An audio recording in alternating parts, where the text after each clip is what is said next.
Hello दोस्तों, नमस्कार। मैं भी आप सभी का एक बार फिर से बहुत बहुत स्वागत करता हूं आपके अपने इस यूट्यूब परिवार में। तो आप सब कैसे हैं? उम्मीद करता हूं आप सब अच्छे होंगे, स्वस्थ होंगे और एसएससी एमटीएस हवलदार एग्जाम 2025 की तैयारी बहुत ही अच्छी तरीके से कर रहे होंगे। तो साथियों, जैसा कि इस टाइम एसएससी एमटीएस हवलदार एग्जाम 2025 के लिए फॉर्म फिलअप चल रहे हैं, जो कि 24 जुलाई तक चलने वाली है। तो इसी फॉर्म फिलअप में हम क्या करें कि जितने भी आपके प्रीवियस ईयर के सवाल हैं उसको काफ़ी अच्छी तरीके से हल करें। तो आज की इस क्लास में हम लोग एसएससी एमटीएस के लिए जीके जीएस का तड़का लगाने वाले भाई, क्योंकि आप जानते हैं कि एमटीएस और हवलदार में केवल दो ही सब्जेक्ट आपका मेन है, एक तो जीके है और इंग्लिश है। जीके में यदि साथ ही आप 25 क्वेश्चन में से 20 प्लस कर लेते हैं तो समझिए आप सिलेक्शन आराम से ले सकते हैं। इंग्लिश में आपका सारे टॉपिक क्लियर है कि इन्हीं टॉपिक से सवाल पूछ जाते हैं, एक भी सिंगल सवाल बाहर नहीं आता वो टॉपिक जो आपका इंग्लिश में दिया गया है सिलेबस में। लेकिन साथ ही जीके ऐसा सब्जेक्ट है, हम कितना भी पढ़ लें हमारे लिए कमी होता है। तो साथ ही आज की इस क्लास में मोस्ट एक्सपेक्टेड प्रश्नों को देखने वाले हैं, जो कि टोटल 60 क्वेश्चन होने वाले हैं। यदि आप भी साथी एसएससी एमटीएस एग्जाम 2025 की तैयारी करना चाहते हैं, इस क्लास को देखिए और अपनी तैयारी को देखिए। क्या आप सभी की तैयारी ऐसी है कि 60 में से लगभग आप सभी का 45 प्रश्न ठीक हो पा रहे कि नहीं? ओके, तो चलिए बिना टाइम वेस्ट करते हुए इस क्लास को स्टार्ट कर लेते हैं। डू और डाई आप सभी को इस 2025 में या तो करना है या तो साथ ही आप समझ रहे हैं। इस टेस्ट को कंप्लीट लगाइएगा, इस क्लास को एज आप लोग टेस्ट लीजिएगा, देखिएगा आप सभी का कितना स्कोर बनेगा। ओके, तो डेली क्लास एमटीएस हवलदार एग्जाम 2025 के लिए एक तो सुबह 8 बजे और एक शाम में 6:30 बजे आती है। ओके, तो चलिए आज की इस क्लास का पहला प्रश्न हल करते हैं। लास्ट में अपना स्कोर करेंगे नेगेटिव मार्किंग के साथ। इसमें 1 नंबर का नेगेटिव मार्किंग रहता है, 3 नंबर का एक क्वेश्चन आएगा, यानी 180 नंबर की ये टेस्ट है, जिसमें से 1 नंबर का आपका नेगेटिव मार्किंग रहेगा। ओके, तो पहला प्रश्न देखेंगे। 2011 की जनगणना के अनुसार निम्नलिखित में से कौन सा भारत का सर्वाधिक जनसंख्या वाला महानगरीय शहर है? बताइएगा। 2011 की जनगणना के अनुसार निम्नलिखित में से कौन सा भारत का सर्वाधिक जनसंख्या वाला महानगरीय शहर है? तो मुंबई शहर है। ऑप्शन भी क्या बनेगा? बिल्कुल राइट आंसर हो जाएंगे। चलिए नेक्स्ट अगला सवाल कॉल करेंगे, क्वेश्चन नंबर 2 को। निम्नलिखित मौर्य शासकों में से किसने 261 ईसा पूर्व में कलिंग युद्ध लड़ा था? बताइए साथी, इन मौर्य शासकों में से किसने 261 ईसा पूर्व में कलिंग का युद्ध लड़ा था? तो आप जानते हैं साथी, अशोक ने लड़ा था। बी ऑप्शन क्या बनेगा? बिल्कुल राइट आंसर हो जाएंगे। चलिए अगला सवाल बताएंगे, क्वेश्चन नंबर 3। रीता गिद्धा नृत्य करती है, यह नृत्य शैली किस राज्य से संबंधित? यानी साथ ही आप सभी से पूछ रहा है कि गिद्धा जो नृत्य है ये किस राज्य से संबंधित है, ये सवाल आप सभी से पूछ रहा है। तो गिद्धा किस राज्य से संबंधित है? तो ये तो भाई पंजाब से संबंधित है गिद्धा। ऑप्शन है क्या बनेगा आप सभी का? बिल्कुल राइट आंसर हो जाएंगे। चलिए अगला सवाल बताएंगे, क्वेश्चन नंबर 4। भारत की सीमा किस दिशा में म्यांमार से लगती है? बताइए साथी, जो भारत की सीमा है किस दिशा में म्यांमार से लगती है? तो भाई पूर्व में म्यांमार से लगती है। डी ऑप्शन क्या बनेगा आप सभी का? बिल्कुल राइट आंसर हो जाएंगे। चलिए अगला सवाल बताएंगे, क्वेश्चन नंबर 5। निम्नलिखित में से कौन तुगलक वंश का शासक नहीं था? तो इनमें से तुगलक वंश का शासक कौन नहीं था भाई? बताइएगा। तो पहले चेक करेंगे, देखिए फिरोज शाह तुगलक तो तुगलक वंश का शासक था। मोहम्मद बिन तुगलक भी देखिए भाई तुगलक वंश का शासक था। गयासुद्दीन भी था। लेकिन साथ ही जो रुकनुद्दीन तुगलक है ये किस वंश का शासक था? तो भाई ये गुलाम वंश का शासक था। गुलाम वंश का शासक था गुरु, याद रखिएगा। और आप जानते हैं रुकनुद्दीन तुगलक के पिताजी का क्या नाम था? इल्तुतमिश था। इल्तुतमिश का उत्तराधिकारी कौन था? तो यही रुकनुद्दीन तुगलक था, याद रखिएगा। इल्तुतमिश की बेटी रजिया सुल्तान और बेटा कौन था? रुकनुद्दीन तुगलक। और इल्तुतमिश का जो उत्तराधिकारी था उसका बेटा कौन था? रुकनुद्दीन तुगलक। ये किस वंश का था? तो गुलाम वंश का था, ये बात याद रखिएगा। तो बी ऑप्शन बिल्कुल राइट आंसर हो जाएंगे। चलिए अगला सवाल बताएंगे, क्वेश्चन नंबर 6। निम्नलिखित में से कौन सा त्यौहार राजस्थान में मनाया जाता है? बताएंगे कौन सा त्यौहार राजस्थान में मनाते हैं? तो इनमें से तो केवल पहला ऑप्शन दिखाई दे रहा है, बूंदी उत्सव। ऑप्शन क्या बनेगा आप सभी का? बिल्कुल राइट आंसर हो जाएंगे। चलिए दोस्त अगला सवाल बताएंगे, क्वेश्चन नंबर 7। बौद्ध वास्तुकला में स्तूप को श्रद्धांजलि अर्पित करने के लिए भक्तों के लिए पैदल मार्ग क्या कहलाता था? बताइए साथी, बौद्ध वास्तुकला में स्तूप को श्रद्धांजलि अर्पित करने के लिए भक्तों के लिए पैदल मार्ग क्या कहलाता था? तो भाई याद रखिएगा, मेधी कहलाता था। ऑप्शन सी क्या बनेगा? बिल्कुल राइट आंसर हो जाएंगे। देखिए साथ ही हम आपको क्लियर कट देना चाहते हैं कि एमटीएस में जीके जीएस का बिल्कुल भी इजी सॉल्व नहीं आता है, क्योंकि मेन आपका जीके है तो भाई इजी तो सॉल्व देगा नहीं, क्योंकि इससे सिलेक्शन होता है। तो भाई आप इजी सॉल्व पढ़ के आप यदि पेपर देने जाएंगे तो आपको कोई भी बेनिफिट नहीं होने वाला है। ये हम क्लियर आपके साथ कोई गलती नहीं करेंगे। जैसा आपके पेपर में सॉल्व आता है बिल्कुल वैसा प्रश्न डेली हम करवाते हैं भाई। ओके, इजी सॉल्व हम नहीं कराते हैं क्योंकि उससे कोई फ़ायदा हमें होने वाला नहीं है। इजी सॉल्व तो सब कोई कर लेता है, कठिन सवाल कोई नहीं पढ़ता जल्दी। ओके, जिस भी क्लास में आप देखेंगे इजी सॉल्व होता है तो बहुत सारे स्टूडेंट वहीं से पढ़ते हैं, उनको लगता है कि हमें तो आ रहा है, वो वहीं से उनका भाई वो पीछे जाते रहते हैं इजी सॉल्व यदि आप करते हैं तो। भाई हम क्लियर आपको कहना चाहते हैं। ओके, यदि आप इजी इस टाइम सवाल कर रहे हैं तो छोड़ दीजिए भाई, यदि आपको 2025 में एसएससी में सिलेक्शन लेना है तो। ओके, देखेंगे भारतीय संविधान का कौन सा अनुच्छेद कानूनों के समान संरक्षण और कानूनों के समझ समानता प्रदान करता है? बताइए साथी, भारतीय संविधान का कौन सा अनुच्छेद कानूनों के समान संरक्षण और कानूनों के समझ समानता प्रदान करता है? ये इजी सवाल है भाई। देखिए अनुच्छेद 14 करता है। ऑप्शन सी बिल्कुल राइट आंसर हो जाएंगे। चलिए अगला सवाल बताएंगे, क्वेश्चन नंबर 9। निम्नलिखित भारतीय लेखकों में से किसने भारत के राष्ट्रवादी आंदोलन के दौरान प्रसिद्ध उपन्यास गोरा लिखा था? बताइए साथी, निम्नलिखित भारतीय लेखकों में से किसने भारत के राष्ट्रवादी आंदोलन के दौरान प्रसिद्ध उपन्यास गोरा लिखा था? तो किसने गोरा लिखा था? तो रविंद्रनाथ टैगोर जी ने लिखा था। ऑप्शन सी क्या बनेगा? बिल्कुल राइट आंसर हो जाएंगे। चलिए दोस्त अगला सवाल बताएंगे, क्वेश्चन नंबर 10। निम्नलिखित में से किसने महात्मा गांधी को महिलाओं को नमक सत्याग्रह आंदोलन में भाग लेने की अनुमति देने के लिए सहमत किया था? बताइए साथी, किसने महात्मा गांधी को महिलाओं को नमक सत्याग्रह आंदोलन में भाग लेने की अनुमति देने के लिए सहमत किया था? तो कमला देवी चट्टोपाध्याय ने किया था। ऑप्शन क्या बनेगा? बिल्कुल राइट आंसर हो जाएंगे। चलिए दोस्त अगला सवाल बताएंगे, क्वेश्चन नंबर 11। ग्रामीण रोजगार सृजन कार्यक्रम किस वर्ष में शुरू किया गया था? ग्रामीण रोजगार सृजन जो सृजन कार्यक्रम था किस वर्ष में स्टार्ट किया गया था? तो 1995 में स्टार्ट किया गया था। बी ऑप्शन क्या बनेगा? बिल्कुल राइट आंसर हो जाएंगे। चलिए दोस्त अगला सवाल बताएंगे, क्वेश्चन नंबर 12। कांटेदार वनों और झाड़ियों की जलवायु परिस्थितियां निम्नलिखित में से किस पौधे की प्रजाति के लिए सबसे आदर्श हैं? बताइए साथी, कांटेदार वनों और झाड़ियों की जलवायु परिस्थितियां किस पौधे की प्रजाति के लिए सबसे आदर्श हैं? तो ये भाई याद रखिए यूबो यानी यूफोर्बिया के लिए, यूफोर्बिया के लिए डी ऑप्शन क्या बनेगा? बिल्कुल राइट आंसर हो जाएंगे। चलिए दोस्त अगला सवाल बताएंगे, क्वेश्चन नंबर 13। चोलों के शासनकाल में किसी विद्यालय के रख रखाव के लिए दी गई भूमि को किसके रूप में जाना जाता है? चोलों के शासनकाल में किसी विद्यालय के रख रखाव के लिए दी गई भूमि को किसके रूप में जाना जाता है? तो साला भोग के रूप में जाना जाता है। बी ऑप्शन क्या बनेगा? बिल्कुल राइट आंसर हो जाएंगे। चलिए दोस्त अगला सवाल बताएंगे, क्वेश्चन नंबर 14। सागा दावा या तिहरा सौभाग्यशाली ब्लेस्ड महोत्सव भारत के किस राज्य में मनाया जाता है? बताएंगे आप लोग। सागा दावा या तिहरा सौभाग्यशाली महोत्सव भारत के किस राज्य में मनाया जाता है? तो ये भाई सिक्किम राज्य में मनाया जाता है। ऑप्शन क्या बनेगा आप सभी का? बिल्कुल राइट आंसर हो जाएंगे। तो साथियों उम्मीद करूंगा आपको हर एक क्वेश्चन बहुत अच्छे तरीके से समझ में आ रहे होंगे, लगभग आप सारे क्वेश्चन याद करते चल रहे होंगे। तो साथ ही आपको एग्जाम तक जितने भी हम आपको क्लास देंगे प्लीज़ आप सभी से रिक्वेस्ट है कि सारे क्वेश्चन अच्छे से तैयार करते रहेंगे, ध्यान देते रहेंगे भाई। ओके, डेली का डेली आपको हर एक क्वेश्चन को पढ़ना है, जो सुबह 8 बजे आएगी और शाम में 6:30 बजे आएगी। ओके, निम्नलिखित में से किस देश में झूम कृषि को कोनुकू के नाम से जाना जाता है? बताइए साथी, किस देश में झूम कृषि को भाई कोनुको के नाम से जाना जाता है? तो भाई वेनेजुएला में। डी ऑप्शन क्या बनेगा? बिल्कुल राइट आंसर हो जाएंगे। चलिए दोस्त अगला सवाल बताएंगे, क्वेश्चन नंबर 16। मानव शरीर की लार में निम्नलिखित में से कौन सा एंजाइम पाया जाता है जो स्टार्च को साधारण शर्करा में तोड़ देता है? मानव शरीर की लार में कौन सा एंजाइम पाया जाता है जो स्टार्च को साधारण शर्करा में तोड़ देता है? तो एमाइलेस है। डी ऑप्शन क्या बनेगा? बिल्कुल राइट आंसर हो जाएंगे।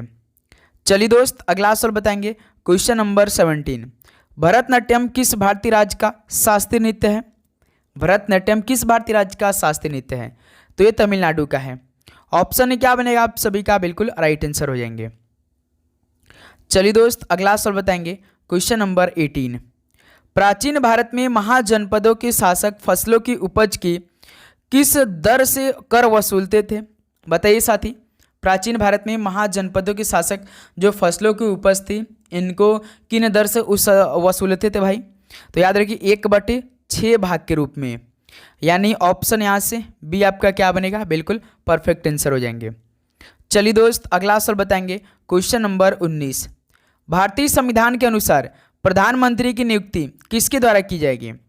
भारतीय संविधान के अनुसार आपको बताना है कि जो प्रधानमंत्री की नियुक्ति होती है वो किसके द्वारा होती है? तो ये भारत के राष्ट्रपति के द्वारा की जाएगी। ऑप्शन सी क्या बनेगा? बिल्कुल राइट आंसर हो जाएंगे। चलिए दोस्त अगला सवाल बताएंगे, क्वेश्चन नंबर 20। यामिनी कृष्णमूर्ति किस शास्त्रीय नृत्य शैली के लिए प्रसिद्ध है? ये भाई एसएससी एमटीएस का फेवरेट सवाल होता है ये। यामिनी कृष्णमूर्ति बहुत कलाकार का नाम दे देगा और आप सभी से पूछेगा। ओके, जैसे इसमें दिया कि यामिनी कृष्णमूर्ति किस शास्त्रीय नृत्य शैली के लिए फेमस है, प्रसिद्ध है? तो एक तो भरतनाट्यम के लिए और कुचिपुड़ी के लिए। बी ऑप्शन क्या बनेगा? बिल्कुल राइट आंसर हो जाएंगे। ओके, चलिए दोस्त अगला सवाल बताएंगे, क्वेश्चन नंबर 21। 2011 की जनगणना के अनुसार केरल की साक्षरता दर कितनी थी? बताइए दोस्त। आप जानते हैं सबसे अधिक केरल की साक्षरता दर थी 2011 की जनगणना के अनुसार, तो 91 से लेकर 95% तक थी भाई। डी ऑप्शन क्या बनेगा आप सभी का? बिल्कुल राइट आंसर हो जाएंगे। चलिए अगला सवाल बताएंगे, क्वेश्चन नंबर 22। निम्नलिखित में से कौन सी बराक ओबामा की आत्मकथा है? बराक ओबामा की तो एक मेन फेमस भाई आत्मकथा है, वो कौन सी है? ड्रीम्स फ्रॉम माई फादर, केवल यही है, लेकिन इनका पूरा नाम क्या है? A story of race of inheritance है। ध्यान देंगे ऑप्शन क्या बनेगा? बिल्कुल राइट आंसर हो जाएंगे। ओके, चलिए दोस्त अगला सवाल बताएंगे, क्वेश्चन नंबर 23। जनसंख्या में प्रति 1000 पुरुषों पर महिलाओं की संख्या को क्या कहा जाता है? जनसंख्या में प्रति 1000 पुरुषों पर महिलाओं की संख्या को क्या कहा जाता है? तो लिंगानुपात कहलाता है। ऑप्शन सी क्या बनेगा आपका? बिल्कुल राइट आंसर हो जाएंगे। चलिए दोस्त अगला सवाल बताएंगे, क्वेश्चन नंबर 24। भारत के किस राज्य में नटांजलि उत्सव मनाया जाता है? बताइए साथी, भारत के किस राज्य में नटांजलि उत्सव मनाया जाता है? तो ये तमिलनाडु राज्य में मनाए जाते हैं। बी ऑप्शन क्या बनेगा आपका? बिल्कुल राइट आंसर हो जाएंगे। चलिए दोस्त अगला सवाल बताएंगे, क्वेश्चन नंबर 25 है। बोनालू देवी महाकाली की पूजा के लिए मनाया जाने वाला एक हिंदू त्यौहार है, यह निम्नलिखित में से किस राज्य में मनाया जाता है? देख रहे हैं साथी, वैसे आप एग्जाम वनडे जो एग्जाम होता है आपसे ऐसे पूछेगा कि जो बोनालू त्यौहार है किस राज्य में मनाया जाता है, लेकिन डिटेल में आपको इससे सवाल पूछता है एसएससी एमटीएस।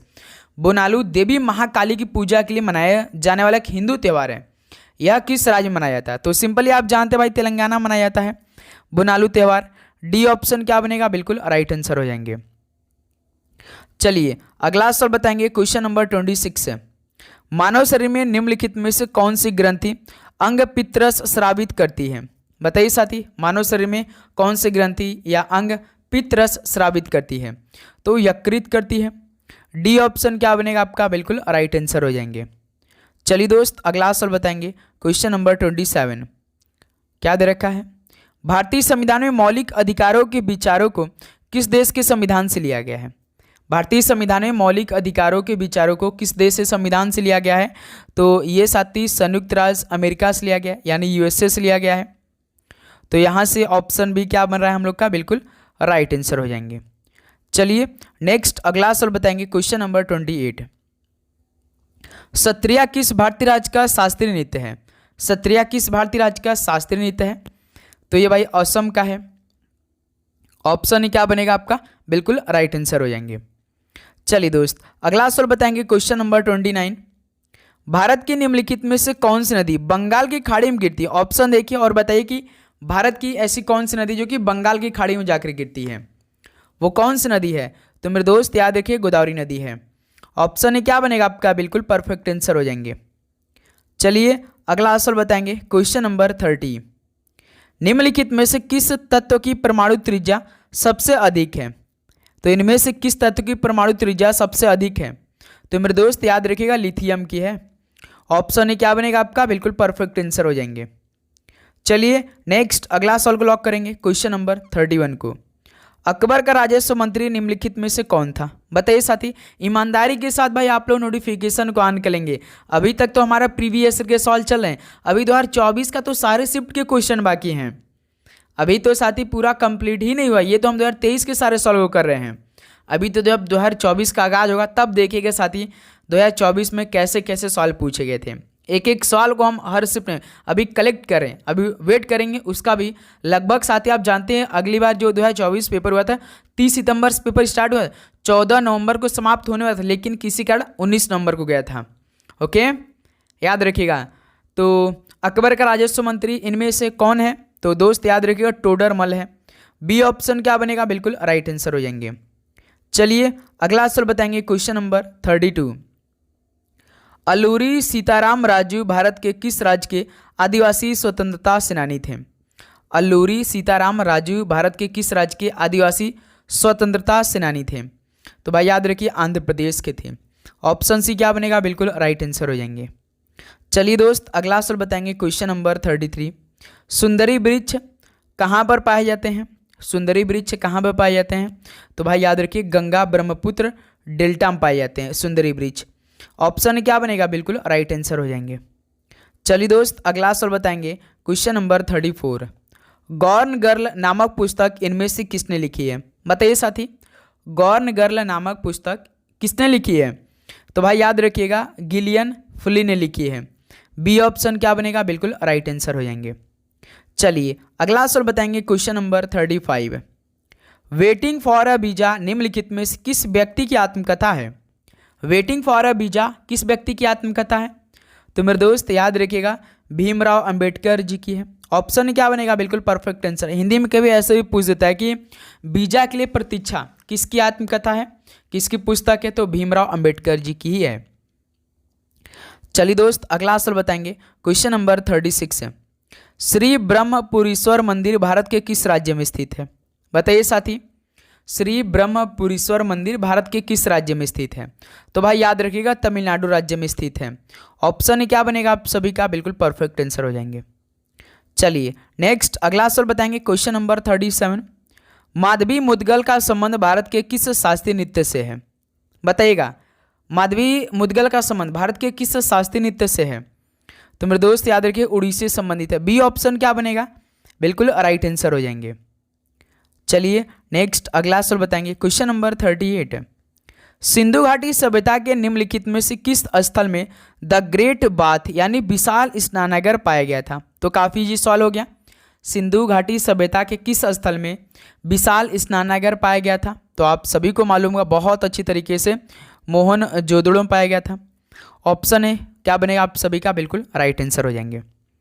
चलिए दोस्त अगला सवाल बताएंगे, क्वेश्चन नंबर 39। भारत में बाल विवाह निषेध अधिनियम किस वर्ष पारित किया गया था? तो मेरे दोस्त भारत में जो बाल विवाह निषेध अधिनियम है किस वर्ष में पारित किया गया था? बताइए। तो 1929 में पारित किया गया था। बी ऑप्शन क्या बनेगा? बिल्कुल राइट आंसर हो जाएंगे। चलिए नेक्स्ट अगला सवाल बताएंगे, क्वेश्चन नंबर 40। निम्नलिखित में से किस राज्य में गोंचा महोत्सव मनाया जाता है? एसएससी एमटीएस में 25 क्वेश्चन देखिए साथी जीके का आएगा, जिसमें से आपको कम से कम 12 से 13 क्वेश्चन स्टैटिक जीके का सवाल मिलेगा। याद रखिएगा आप लोग साथी। ओके, तो किस राज्य में गोंचा महोत्सव मनाया जाता है? एक एक दिन हम लोग स्टैटिक जीके को भी कवर करेंगे, टॉपिक वाइज चलेंगे। तो छत्तीसगढ़ ऑप्शन है, बिल्कुल राइट आंसर हो जाए। तो साथ ही आप सभी से रिक्वेस्ट है कि चैनल पे नया है तो सब्सक्राइब करके नोटिफिकेशन को ऑन करिएगा। आप लोग मेन आपका नोटिफिकेशन ऑन करना है। ओके, चलिए अगला सवाल को हल करते हैं, क्वेश्चन नंबर 41 को। डैश चींटी के डंक में प्राकृतिक रूप से पाए जाने वाला अम्ल बताइए क्या होता है? चींटी के डंक में प्राकृतिक रूप से पाए जाने वाला अम्ल कौन सा होता है? तो काफ़ी जी सवाल हो गया, मेथनोइक अम्ल। ऑप्शन है क्या बनेगा? बिल्कुल राइट आंसर हो जाएंगे। चलिए दोस्त अगला सवाल बताएंगे, क्वेश्चन नंबर 42। निम्नलिखित में से कौन सी नृत्य शैली उन महिलाओं की व्यथा को दर्शाती है जिनके जीवन साथी घर से दूर चले जाते हैं? बताइए साथी, कौन सी नृत्य शैली उन महिलाओं की व्यथा को दर्शाती जिनके जीवन साथी वो क्या है? घर से दूर चले जाते हैं। तो भाई ये याद रखिए बिरहा होता है भाई। बी ऑप्शन क्या बनेगा आपका? बिल्कुल राइट आंसर हो जाएंगे। चलिए दोस्त अगला सवाल बताएंगे क्वेश्चन नंबर 43। निम्न हिमालय और शिवालिकों के बीच स्थित अनुदैर्घ्य घाटी को क्या कहते हैं? निम्न हिमालय और शिवालिकों के बीच स्थित अनुदैर्घ्य घाटी को क्या कहते हैं? तो दून कहते हैं। डी ऑप्शन क्या बनेगा? दून आप सभी का बिल्कुल राइट आंसर हो जाएंगे। चलिए दोस्त अगला सवाल बताएंगे question number 44। Electric room heater में प्रयुक्त तार की कुंडली क्या कहलाती है? बताइए, इलेक्ट्रिक रूम हीटर में प्रयुक्त तार की कुंडली क्या कहलाती है? तो भाई याद रखिए एलिमेंट कहलाती है। बी ऑप्शन क्या बनेगा? आप सभी का बिल्कुल राइट आंसर हो जाएंगे। चलिए दोस्त अगला सवाल बताएंगे क्वेश्चन नंबर 45। शिक्षा के अधिकार को भारतीय संविधान में किस वर्ष में एक मौलिक अधिकार के रूप में जोड़ा गया था? बताइए साथी, शिक्षा के अधिकार को भारतीय संविधान में किस वर्ष में एक मौलिक अधिकार के रूप में जोड़ा गया था? तो मेरे दोस्त याद रखिएगा 2002 में जोड़ा गया था। डी ऑप्शन क्या बनेगा? आप सभी का बिल्कुल परफेक्ट आंसर हो जाएंगे। चलिए अगला सवाल को हल करते हैं। क्वेश्चन नंबर 46 देखिए। डैश यानी किसने सत्य शोधक समाज की स्थापना की, जिसने मूर्ति पूजा और जाति व्यवस्था के विरुद्ध मुहिम चलाई थी? सिंपली सवाल बता दीजिए कि सत्य शोधक समाज की स्थापना किसने की थी? तो भाई ज्योतिराव गोविंद राव फूले ने किया था, पूरा नाम है। ऑप्शन सी क्या बनेगा? बिल्कुल राइट आंसर हो जाएंगे। चलिए दोस्त अगला सवाल को हल करते हैं। क्वेश्चन नंबर 47 को। निम्नलिखित में से कौन सी पूंजी बजट का एक घटक है? तो इनमें से कौन सा पूंजी बजट का एक घटक है मेरे दोस्त? तो ध्यान दीजिएगा, गैर योजनागत पूंजीगत व्यय है, जो कि एक पूंजी बजट का एक घटक है। ऑप्शन सी क्या बनेगा? बिल्कुल राइट आंसर हो जाएंगे। चलिए अगला सवाल को हल करिए। क्वेश्चन नंबर 48 को। खरीफ की फसल किस मौसम में उगाई जाती है? खरीफ की फसल किस मौसम में उगाई जाती है? तो भाई आप जानते हैं कि जून जुलाई में अब समय हो चुका है भाई, जून जुलाई के महीने चल चुका है, यानी खरीफ की फसल अब उगाई जाएंगी। आप कब साथी काटते हैं? तो आपका जब साथी अक्टूबर नवंबर के महीने में काटा जाने लगता है। जैसे कि आपका धान होता है, मक्का होता है, ज्वार होता है, बाजरा होता है, यही। तो इस टाइम कौन सा मौसम चला है? इस टाइम आप जानते हैं वर्षा का मौसम शुरू हो चुका है। ओके दोस्त, आपको महीना नहीं पूछेगा भाई, आपको वो सीजन दे देगा कि सीजन में खरीफ की फसल उगाई जाती है। तो वर्षा की सीजन जो आपका जून जुलाई का महीना है। ओके, काटी कब जाती? तो अक्टूबर के समय। चलिए क्वेश्चन नंबर 49 को हल करिए। 2011 की जनगणना के अनुसार भारत में निम्नलिखित में किस राज्य में लिंगानुपात सबसे अधिक है? 2011 की जनगणना के अनुसार किस राज्य में लिंगानुपात सबसे अधिक है? तो केरल राज्य में भाई। ऑप्शन क्या बनेगा? बिल्कुल राइट आंसर हो जाएंगे। चलिए अगला सवाल को हल करते हैं। क्वेश्चन नंबर 50 को। निम्नलिखित में से किस बंदरगाह को डायमंड हार्बर के नाम से जाना जाता है? तो किस बंदरगाह को डायमंड हार्बर के नाम से जाना जाता है? तो सर जी कोलकाता को। डी ऑप्शन क्या बनेगा? आप सभी का बिल्कुल परफेक्ट आंसर हो जाएंगे। चलिए दोस्त अगला सवाल को हल किया जाए। क्वेश्चन नंबर 51 को। भारतीय संविधान में राज्य के नीति निर्देशक सिद्धांतों के तहत निम्नलिखित में से किस अनुच्छेद में ग्राम पंचायत के संगठन का प्रावधान है? देखिए साथी, सबसे पहले आप डीपीएसपी के बारे में आप जानते होंगे, जो राज्य की नीति निर्देशक सिद्धांत है। इसका आर्टिकल साथी 36 से 51 के बीच में है। डीपीएसपी की बात करें, ये भाग साथी चौथे में शामिल है। और आर्टिकल आपका 36 से 51 के बीच में, ये किस देश के संविधान से लिया गया है? तो सवाल पूछता है तो आयरलैंड देश के संविधान से लिया गया है। ओके, अब इसके तहत साथी जो ग्राम पंचायतों के संगठन का प्रावधान वो किस अनुच्छेद के तहत है? तो अनुच्छेद 40 के तहत है। डी ऑप्शन बिल्कुल राइट आंसर हो जाएंगे। ओके, चलिए अगला सवाल को हल करते हैं। क्वेश्चन नंबर 52 को। राष्ट्रीय भारतीय शास्त्रीय नृत्य संस्थान की ओर से अभिनंदन सरोज राष्ट्रीय पुरस्कार किसे दिया गया? बताइए साथी, राष्ट्रीय भारतीय शास्त्रीय नृत्य संस्थान की ओर से अभिनंदन सरोज राष्ट्रीय पुरस्कार किसे दिया गया? तो भाई याद रखिए अपर्णा सतीशन को दिया गया। ऑप्शन सी क्या बनेगा? बिल्कुल परफेक्ट आंसर हो जाए। शायद ये साथी 2021 का है क्या डेटा? 2021 का डेटा शायद है ये। चलिए नेक्स्ट अगला सवाल बताएंगे। Question number 53। निम्नलिखित में से कौन औरंगजेब के अधीन मुगल वास्तुकला का एक उदाहरण है? औरंगजेब के अधीन मुगल वास्तुकला का एक एग्जाम्पल इनमें से कौन है? तो भाई आप देख रहे हैं भाई मोती मस्जिद जो दिल्ली में है। ऑप्शन क्या बनेगा? बिल्कुल परफेक्ट आंसर हो जाएंगे। चलिए गुरु अगला सवाल को लॉक करते हैं। क्वेश्चन नंबर 54 को। 1527 में खानवा के युद्ध में राणा सांगा को हराने के बाद निम्नलिखित में से किसने गाजी की उपाधि धारण की थी? बताइए साथी, 1527 में खानवा के युद्ध में राणा सांगा को हराने के बाद गाजी की उपाधि किसने धारण की थी? तो बाबर ने धारण की थी गाजी की उपाधि। ऑप्शन ए बिल्कुल राइट आंसर हो जाएंगे। चलिए नेक्स्ट अगला सवाल को हल करते हैं। क्वेश्चन नंबर 55, किस मौर्य शासक को यूनानियों द्वारा अमित्रघात कहा जाता था? तो साथी किस मौर्य शासक को यूनानियों द्वारा अमित्रघात कहा जाता था? तो बिंदुसार को। बी ऑप्शन क्या बनेगा? बिल्कुल परफेक्ट आंसर हो जाएंगे। चलिए नेक्स्ट अगला सवाल को हल करते हैं। क्वेश्चन नंबर 56 है, 2011 की जनगणना के अनुसार भारत का सबसे अधिक जनसंख्या वाला राज्य कौन सा है? बताइए। 2011 की जनगणना के अनुसार भारत का सबसे अधिक जनसंख्या वाला राज्य कौन सा है? तो सिंपली है गुरु, उत्तर प्रदेश है। ऑप्शन ए क्या बनेगा? बिल्कुल परफेक्ट आंसर हो जाएंगे।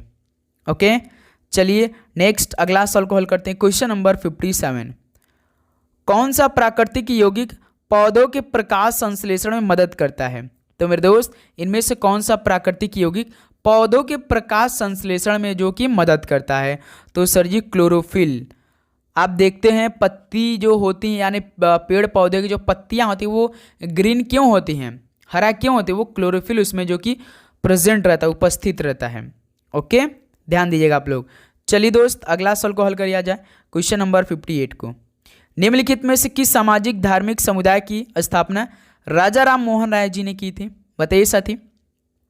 प्रार्थना समाज की स्थापना तो 1867 में डॉक्टर आत्माराम पांडुरंग ने किया था। ब्रह्म समाज की स्थापना यही तो किया था भाई राजा राम मोहन राय जी ने। अकाली दल का किसी ने स्थापना नहीं किया था, 1920 में हुआ था। आर्य समाज की स्थापना स्वामी दयानंद सरस्वती जी के द्वारा किया गया था। लेकिन हमसे तो पूछा राजा राम मोहन राय जी की, तो बी ऑप्शन परफेक्ट आंसर हो जाएंगे। चलिए दोस्त अगला सवाल को हल करते हैं। क्वेश्चन नंबर 59, निशा गांधी उत्सव भारत के किस राज्य में मनाया जाता है? बताइए। निशा गांधी उत्सव भारत के किस राज्य में मनाया जाता है? तो भाई केरल राज्य में। ऑप्शन सी क्या बनेगा? बिल्कुल परफेक्ट आंसर हो जाएंगे। ओके, चलिए नेक्स्ट अगला सवाल को हल करते हैं। क्वेश्चन नंबर 60 को, भारतीय संविधान के अनुसार भारत में राज्य विधानसभा का कार्यकाल कितने वर्षों का होता है? तो सिंपली सर जी भारत में राज्य विधानसभा का जो कार्यकाल होता है सभी सदस्यों का 5 वर्ष का होता है। ऑप्शन ए बिल्कुल परफेक्ट आंसर हो जाएंगे।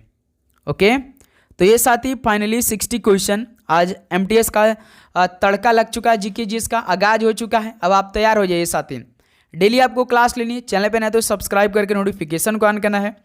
जैसे क्लास आएगी तो साथ ही आपके पास तुरंत नोटिफिकेशन आएगी।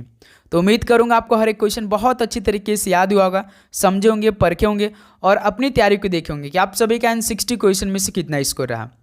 ओके, 2 ही सब्जेक्ट आपको पढ़ना है साथी, एक तो जीके और इंग्लिश। मैथ रीजनिंग आते हैं लेकिन मैथ रीजनिंग तो केवल आपको 40 क्वेश्चन में से 12 क्वेश्चन पास करने होते हैं। ओके, तो चलिए दोस्त इस क्लास को यहीं पर समाप्त करते हैं। मिलते हैं साथी 11 AM पे। ध्यान दीजिएगा भाई, 11 AM पे आप सभी की क्या चल रही है? आरआरबी एनटीपीसी की क्लास, जो कि क्लास 12th का एग्जाम होने जा रहा है भाई। क्लास 12th पास आउट के, क्लास 12th का एग्जाम नहीं, क्लास 12th पास आउट के लिए जो आरआरबी एनटीपीसी आपका अंडर ग्रेजुएट के लिए जो कि 7 अगस्त से स्टार्ट है, उसके लिए दोपहर में हम लोग 11 AM पे, दोपहर क्या सुबह 11 AM पे क्लास डेली हो रही है। तो मिलते हैं साथ ही उसी क्लास में। नोटिफिकेशन का ऑन करिए। सभी को जय हिंद, जय भारत। पढ़ाई करते रहिए। All the very best. धन्यवाद।